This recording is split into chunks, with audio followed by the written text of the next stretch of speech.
पहला सैमुअल 18वें अध्याय में जाएंगे हम लोग की सीरीज का जो नाम है वो है जुनून। आज मैं 18वें अध्याय से प्रभु का मैसेज आपके पास देना चाहता हूं जिसका नाम है ज्योति और अंधकार। जब दाऊद ने दानव को मारा, गोलियत को मारा, उसका कुछ अफेक्ट हुआ उसकी लाइफ में। देखिए, परमेश्वर हमारा अभिषेक करते हैं, परमेश्वर हमारे जीवन में भविष्यवाणी देते हैं, परमेश्वर एक दर्शन देते हैं। लेकिन क्या आप जानते हैं कि कई बार प्रभु नहीं बताते कि ये पूरा कैसे होगा? क्या आप जानते हैं कि कई बार प्रभु आपको एक बड़ा दृश्य दिखा देते हैं लेकिन आप वहां कैसे पहुंचेंगे ये नहीं बताते। अच्छा होता है कि जीवन में हमको हर बात नहीं मालूम। सोचिए, अगर आपको मालूम होता 2020 की शुरुआत आपको घर बैठ के करनी हो, पूरे देश में, पृथ्वी में एक डर का माहौल हो, हजारों लोग एक महामारी से मर जाए, और अगर आपको 2019 में ये मालूम होता या 2018 में ये मालूम होता, आप 2020 में बहुत भय के साथ प्रवेश करते।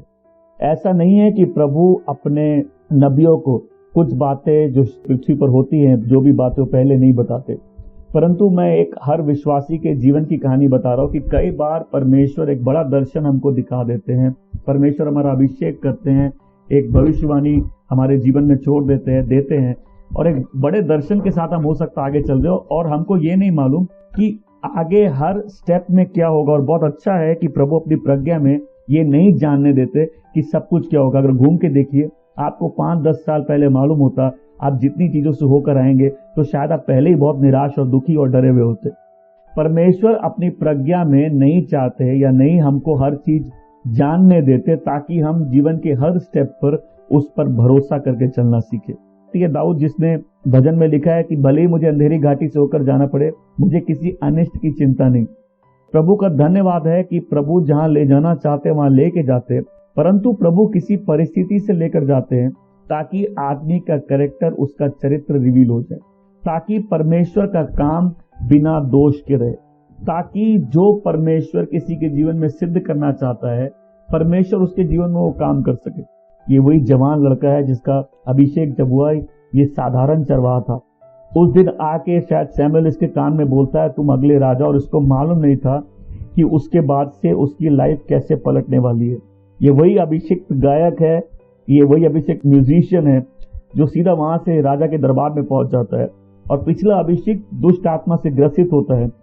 ये वही अभिषेक है जो जब दानव को देखता है जहां पूरा इजराइल डरा हुआ था, ये जाके उससे लड़ लेता, लेकिन जैसे ही वो जंग में जीत होती है इसकी लाइफ हमेशा के लिए चेंज हो जाती है। देखिए, कई बार लाइफ में सिचुएशंस आती है, हो सकता है आप उस पर जय पा जाए, लेकिन आप एक नए सीजन में एंटर कर जाते हैं, आपको सब कुछ नहीं मालूम है, पर बहुत जरूरत होती है कि हम लोग प्रभु पे ट्रस्ट करके आगे बढ़े। बहुत जरूरत होती है कि हम लोग एवरीडे परमेश्वर पर ट्रस्ट करना सीखे। क्यों? क्योंकि हम हर बात में भलाई नहीं देख सकते, परंतु वो हर बात भलाई की ओर ले जाता है। क्यों? वो जिनसे प्यार करता है, जिनको उसने अपनी इच्छा के द्वारा बुलाया है, वो विपरीत परिस्थितियों में लोगों के चरित्र को खिलने देता है, विपरीत परिस्थितियों में अपने लोगों को दृढ़ करता है, विपरीत परिस्थितियों में लोगों के लिए ब्रेक थ्रू की तैयारी करता है, विपरीत परिस्थितियों में लोगों को उनके स्थान के लिए तैयार करता है। और हम धन्यवाद देते हैं कि सारी बातें हमको नहीं मालूम थी। मैं खुद जब से प्रभु में आया हूं, अगर मुझे मालूम होता कि हर साल शायद ऐसी चीजों से जाना पड़ेगा, मैं शायद उतना उत्साहित नहीं रहता, परंतु मैंने बोला प्रभु तू मेरा चरवाहा है, मैं तेरे पीछे चलूंगा। तो धन्यवाद देते हैं कि चरवाहा अपने हर साल अपनी अगुवाई में लेके चला। अब मैं भी दाऊद की तरह गा सकता हूं कि भले मुझे अंधेरी घाटी से होकर जाना पड़े, मुझे किसी अनिष्ट की चिंता नहीं। देखिए, हम सब कुछ नहीं जानते और कई बार मैं चाहता भी नहीं हूं कि मैं सब कुछ जानूं, क्योंकि सब कुछ जानना हम लोग के लिए अच्छा नहीं है। क्या हो प्रभु अगर आपको बोले देखो मैं तुमको सोने की तरह बना दूंगा, आप बोलोगे आमेन, लेकिन अगर आपको कोई बता दे सोना कैसे बनता है, आपको उतना आनंद नहीं आएगा।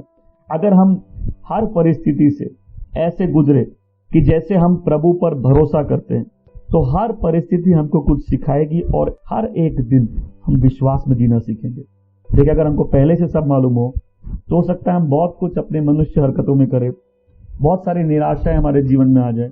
जब संकट किसी के जीवन में आता है वो उससे नहीं जाना चाहता, लेकिन क्या हो कि अगर आप उस परमेश्वर को अच्छे से जानते हो जो हर बात भलाई की ओर ले जाता हो।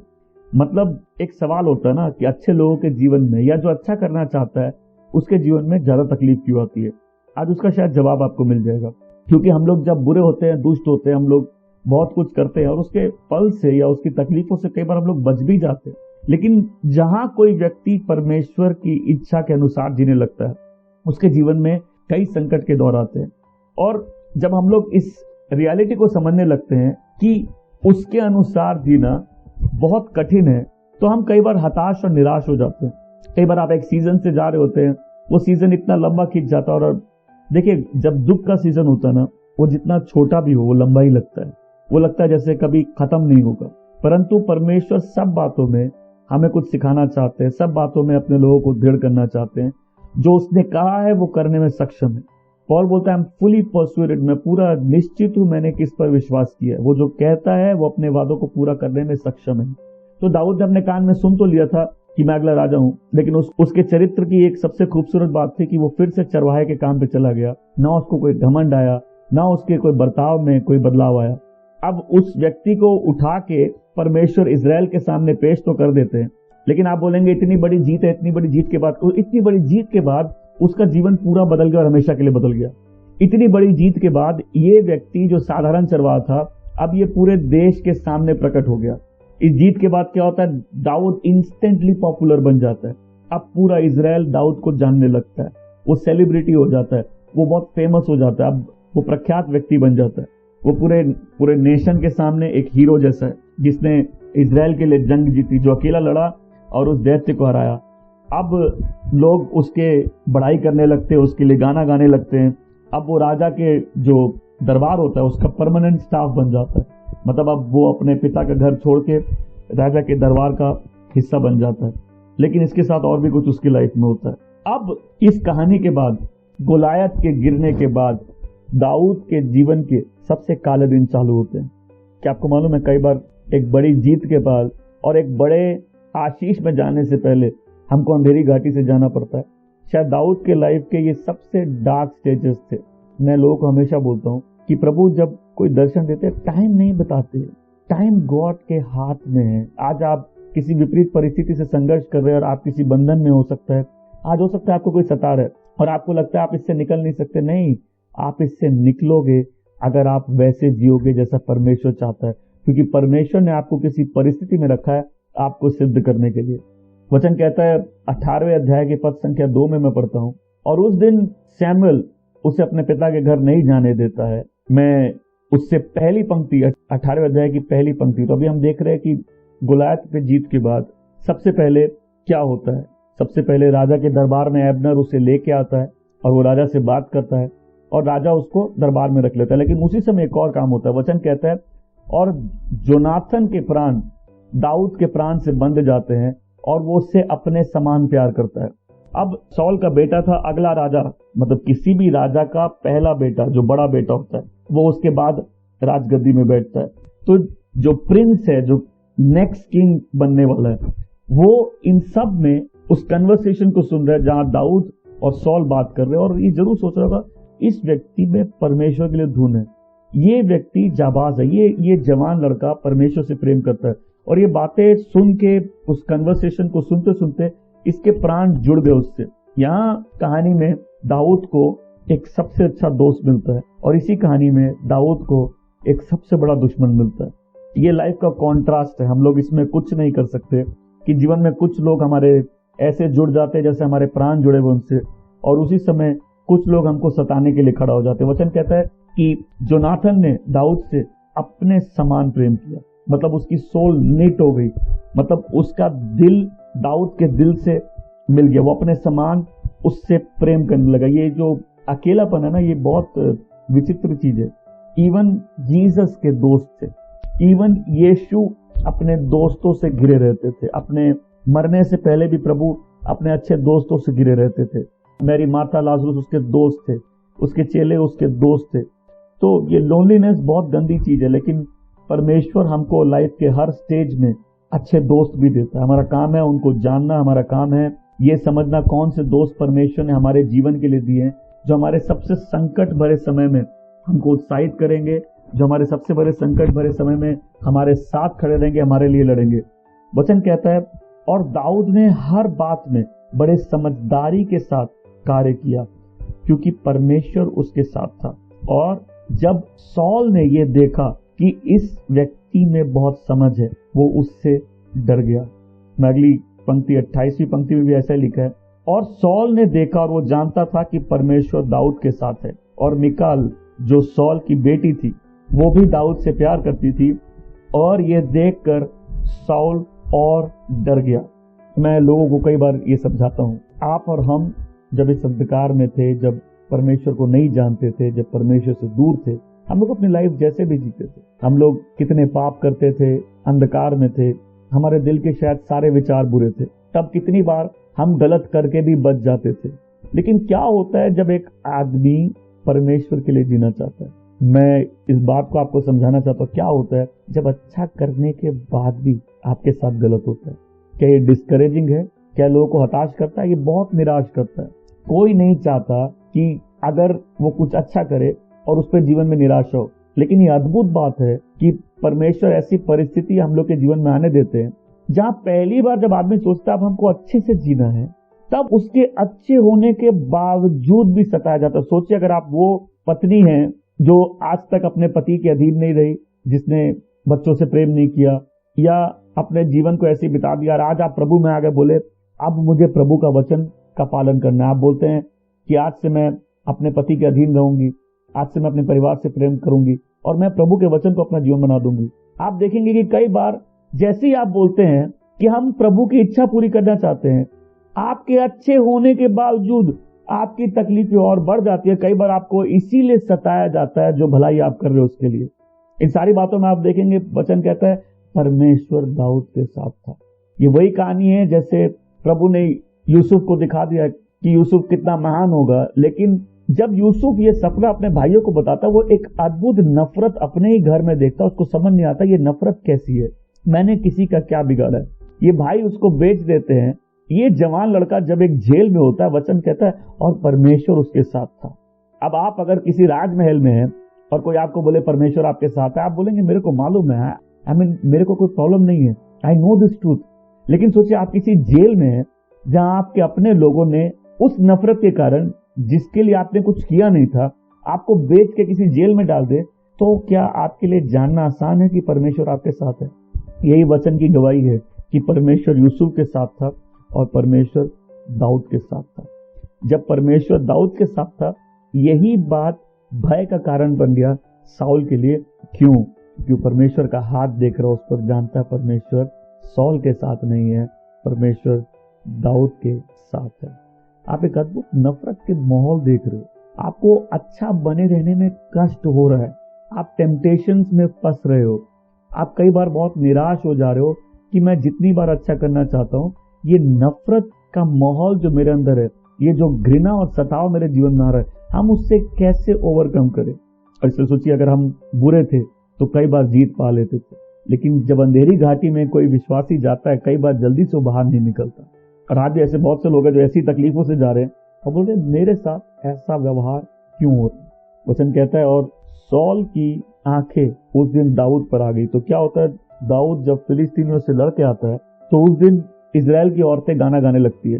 जब ये गीत सॉल सुनता है, सॉल को बहुत गुस्सा आ जाता है, उसका खून खौल जाता है, वो जलन से भर जाता है, ये व्यक्ति मेरे से ज्यादा प्रख्यात हो गया है। बोला और क्या ले सकता है, बोला अब ये तो राज्य भी मुझसे ले। देखिए सॉल को मालूम है कि दाऊद अगला राजा है, मतलब सॉल को ये बात भविष्यवाणी से नहीं बताई गई कि अगला राजा दाऊद है, लेकिन दाऊद के जीवन को देख के उसको मालूम चल रहा है कि ये तो राजा भी बन सकता है, ये तो मेरी राजगद्दी भी छीन सकता है, ये व्यक्ति तो अभिषिक्त है, इसके साथ परमेश्वर है।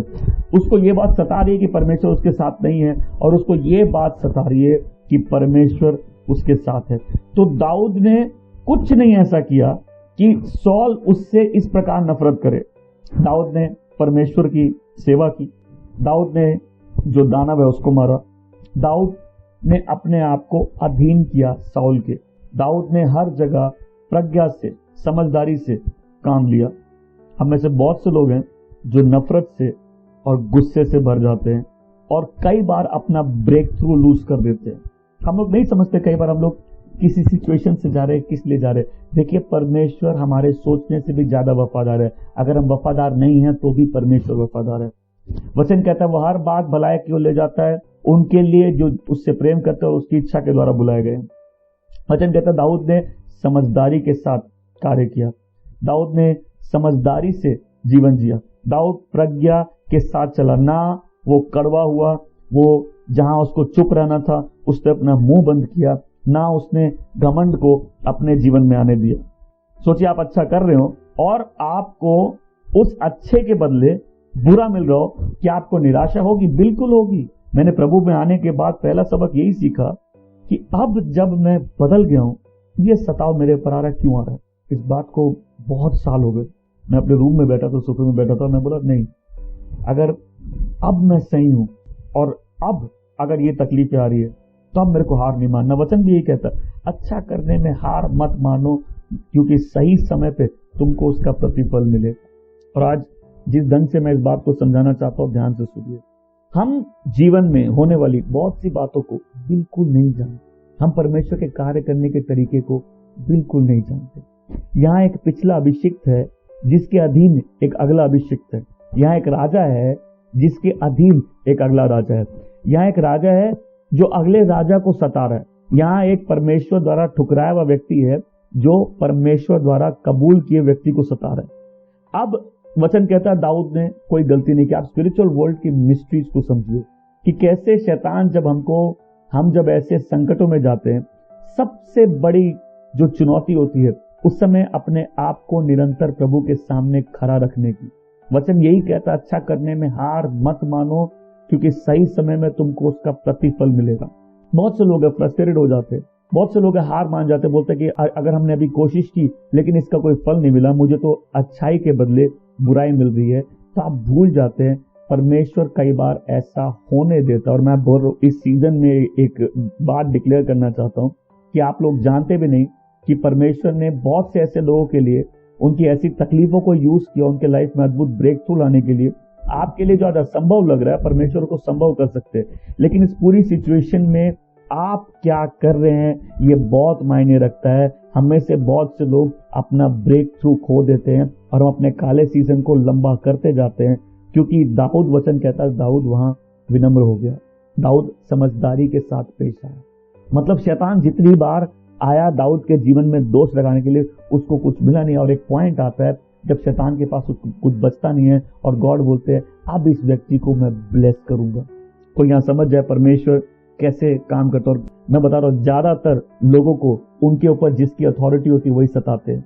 कई बार आप जिस अथॉरिटी के अंदर होते हैं वही अथॉरिटी अब आपको सताने का काम करती है, और उसी के बीच में आपका कैरेक्टर कैसा है ये बहुत मायने रखता है। दाऊद अधीन रहा, दाऊद ने अपना मुंह फालतू नहीं खोला, दाऊद ने राजा के साथ कोई गलती नहीं की, दाऊद ने बार बार परमेश्वर को मौका दिया कि उसको और ब्लेस करे।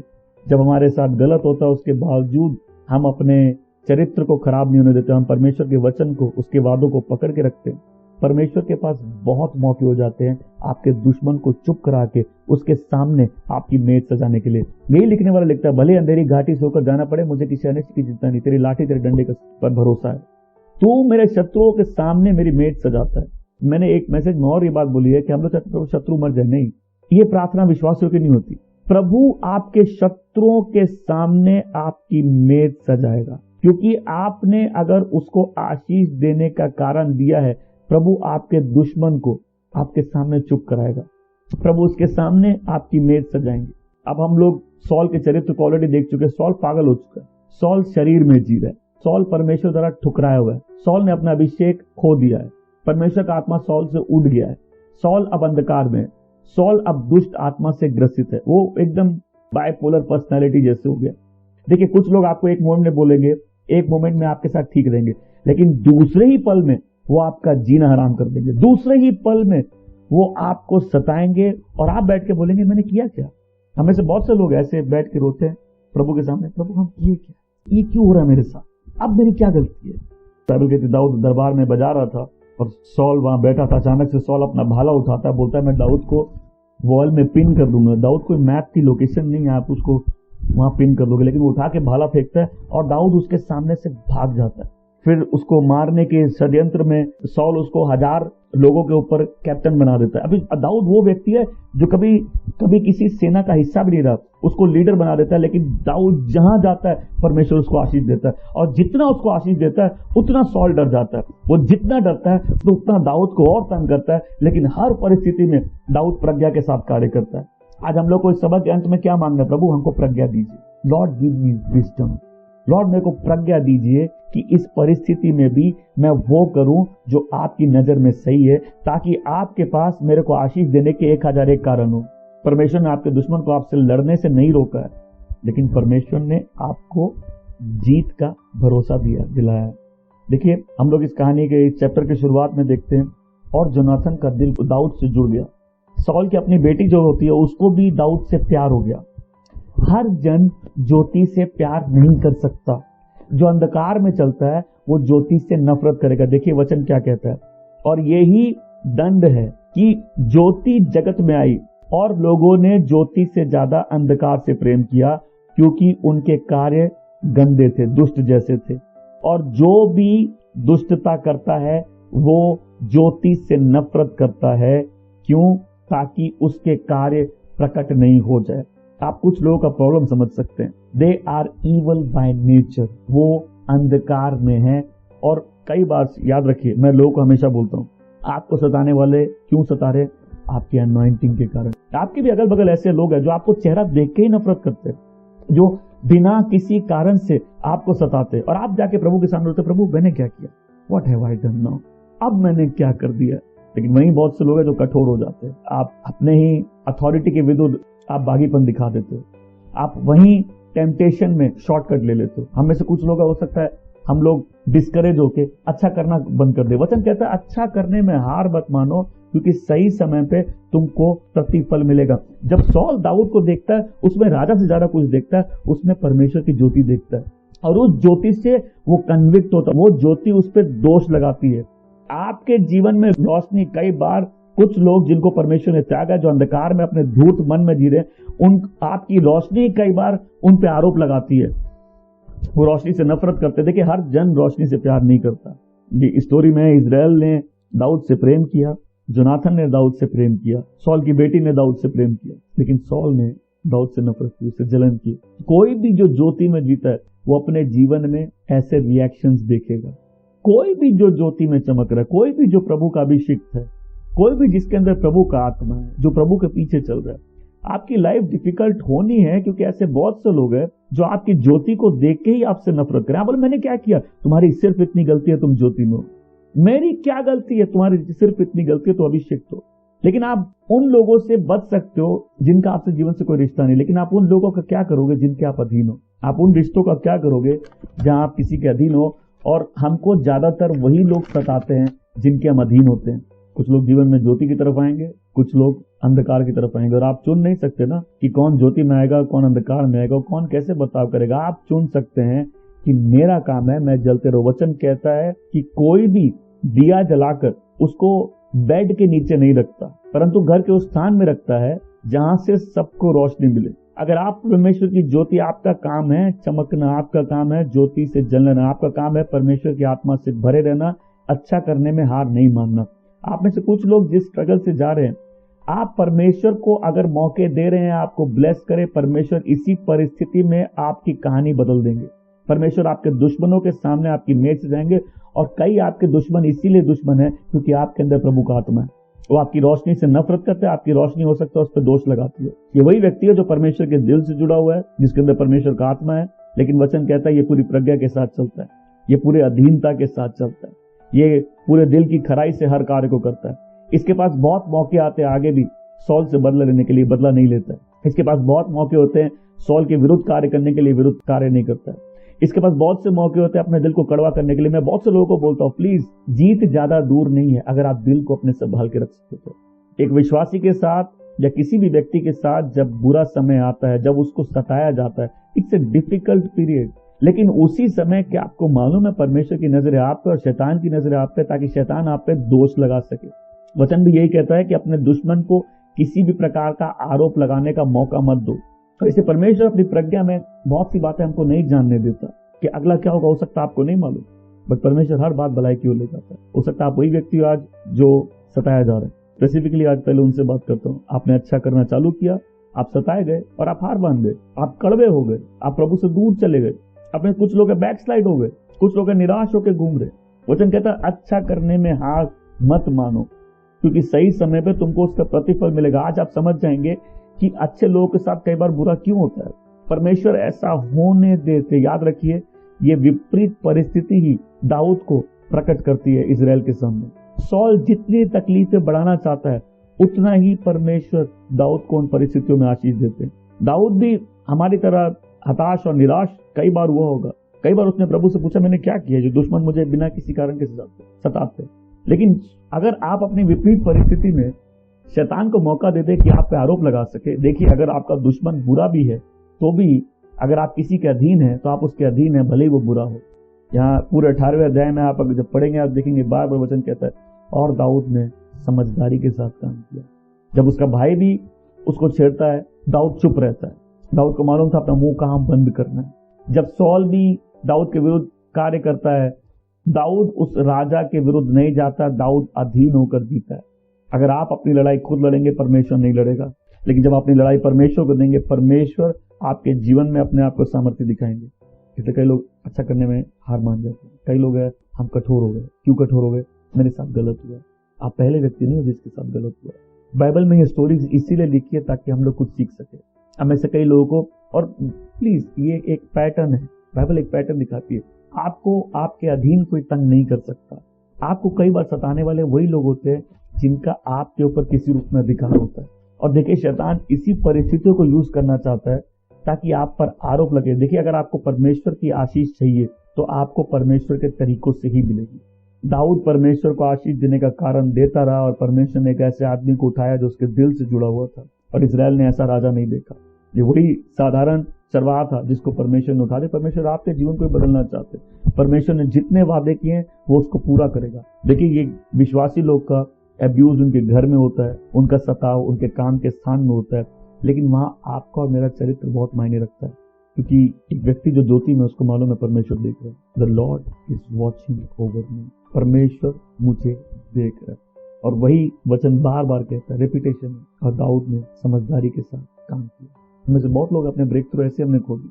हम हार मान गए, हम कठोर हो गए, हम टेम्प्ट हो गए, हमने छोड़ दिया। कुछ लोग बैक स्लाइड हो गए। कुछ लोग पहले एक समय में आग में थे प्रभु के, छोड़ दिए। विश्वासी जीवन आसान नहीं है, लेकिन प्रभु ने जीत का भरोसा दिया। तो बोले मैं तुम्हारे लड़ूंगा। क्या आप इस बात को समझ रहे? आप उस पैटर्न को देख रहे? क्या आप अपने जीवन में उस पैटर्न को देख रहे? क्या प्रभु का आत्मा आपसे बात कर रहा है? क्या प्रभु का आत्मा आपको एनकरेज कर रहा है कि अच्छा करने में हार मत मानो, अपने दुश्मन को मौका मत दो कि तुम्हारे ऊपर आरोप लगा सके। जिस सिचुएशन में शैतान आपके ऊपर आरोप लगाने का मौका खोज रहा है, उसी सिचुएशन में परमेश्वर आपको ब्लेस करने का मौका खोज रहे हैं। वचन कहता है कि सॉल और भयभीत हो गया क्योंकि परमेश्वर दाऊद के साथ था। सोच के तकलीफ होती है, परमेश्वर उस आदमी के साथ है जिसको सताया जा रहा है। परमेश्वर उस आदमी के साथ है जो तकलीफों से जा रहा है। Yes, God was with David. कई बार जो ज्योति में है उसकी तकलीफ ये कि ज्योति में है, और जो अंधकार में है वो उसको पसंद नहीं करता। लेकिन आपको परमेश्वर देख रहा है, मुझे परमेश्वर देख रहा है। हम लोग सब कई बार थोड़े कठोर हो जाते हैं, थोड़ा दुखी हो जाते हैं, कई बार हार मानने लगते हैं, कई बार हम आशा छोड़ देते हैं। लेकिन आज मैं गुड न्यूज लाया हूँ कि आपका ब्रेक थ्रू ज्यादा दूर नहीं है। आज मैं आपको गुड न्यूज लेके आया हूँ कि आप इस सिचुएशन में परमेश्वर की नजरों से छुपे नहीं हो। परमेश्वर आपके जीवन को देख रहे हैं। लेकिन आज मैं आपको ये बताना चाहता हूँ कि आपका चरित्र बहुत मायने रखता है। अगर हम शैतान को मौका देंगे, हम अपना ब्रेक थ्रू भी खो देंगे, हम अपने जीवन के महत्वपूर्ण समय खो देंगे। लेकिन आज यदि कोई वापस अपने घुटने प्रभु के सामने टेक कर अपने आप को अधीन करके बोले, प्रभु मैं तेरे अधीन आता हूँ, और आज से मैं दृढ़ हो जाता हूँ कि मैं अच्छा करने में हार नहीं मानूंगा, आज से मैं प्रभु तेरे तरीकों से चलूंगा। देखिए हमको आशीष चाहिए, हमको प्रभु के तरीकों से ही मिल सकती है, अपने तरीकों से नहीं मिल सकती। हम आप आशीष छीन नहीं सकते, परमेश्वर आपको आशीष दे सकते हैं। अगर आज आप परमेश्वर के अधीन आ जाए, बोले नहीं मैं अच्छा करने में हार नहीं मानूंगा। लेकिन वचन कहता है ज्योति संसार में आई और लोगों ने ज्योति के बदले अंधकार से प्रेम किया, क्योंकि उनके कार्य बुरे थे और ज्योति उनके कार्य प्रकट करते। देखिए कोई अंधकार कभी ज्योति से प्यार नहीं कर सकता, लेकिन ये दाऊद की ज्योति थी, उसके जीवन में परमेश्वर की ज्योति थी, जो सॉल के बुरे कामों को प्रकट कर रही थी। ये उसके जीवन में ज्योति थी जो परमेश्वर को मौका दे रही थी कि दाऊद को ब्लेस करो। और एक ही टेस्टिमनी है, गॉड वॉज विद डेविड। अगर मेरे जीवन में सब ठीक है तो कई लोग सोचते हैं कि परमेश्वर मेरे साथ है, लेकिन ये is the story of a man who loves God. वो तकलीफ से जरा सताया जा रहा है, परसिक्यूटेड हो रहा है, उससे बिना मतलब नफरत की जा रही है, उससे जला जा रहा है, उसको सताया जा रहा है, बट उसने अपने दुश्मन को मौका नहीं दिया। वो परमेश्वर के अधीन रहा, उसके जीवन में जो भी अथॉरिटी थी वो उसके अधीन रहा। उसने अपने मन को कठोर नहीं होने दिया, उसने अच्छा करने में हार नहीं मानी, और उसने अपने समय में सारे परमेश्वर के वादों को पूरा होते देखा। आज हम भी परमेश्वर से प्रार्थना कर सकते हैं, प्रभु मैं हार नहीं मानूंगा। ये पृथ्वी लड़ाई है अंधकार और ज्योति के बीच में, और हमें से बहुत से लोग प्रभु में आ गए। और अब आप जिन अपने घरों में, हो सकता है अपने काम की जगह में, कई लोग इवन अपने चर्च में सताए जा रहे हैं, पर आपने कुछ नहीं किया। अंत में यही बात मायने रखती है कि आप परमेश्वर के सामने निर्दोष हैं, आपने परमेश्वर की नजर में गलत नहीं किया। अंत में यही बात मायने रखती है कि आप अधीन रहे, आप समझदार रहे, आपको मालूम था कहाँ मुंह बंद करना है, आपने दुश्मन को मौका नहीं दिया। प्रभु भी अपने वादों का खरा है, प्रभु भी आपके सामने मेज सजाएगा।